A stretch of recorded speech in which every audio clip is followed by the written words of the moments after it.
then keep them covered. Great advice, thinking ahead and keep moving your appendages. I think that's great. What Dr. Hoffinger was referring to, CastCoverz has Mittz Dry and Mittz Cozy for hands. So it's like a big old oven mitt, but we've designed it for convenience as well as function and comfort. And it has a side Velcro closure.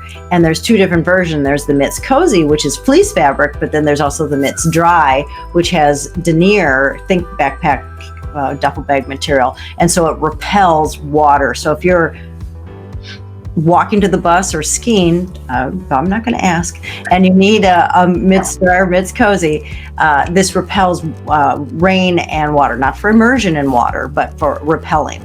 And so those have, we've had those out for a few years now, and they're big sellers. What we have for leg cast is the similar material.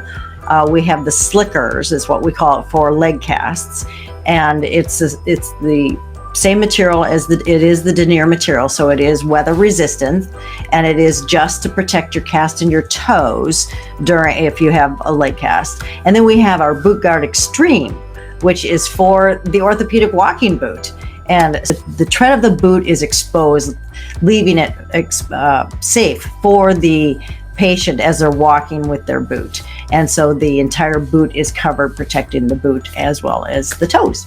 So we also think about with, as a pediatric orthopedist, it's the thing we always talk about, that kids are going to find a way to get it wet, get it dirty, get involved. And so if you got an arm cast and you're a kid and you want to go outside and play in the snow, plan ahead. I mean, you're not going to keep them from going into the snow, because they'll find a way.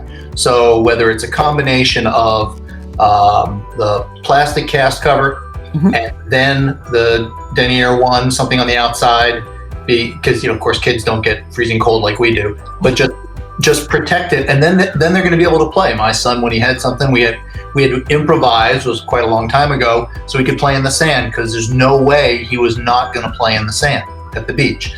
So you can go outside and play in the snow. When you plan ahead, you want to keep it dry. It doesn't have to be, again, snow isn't going to be like immersing it in water.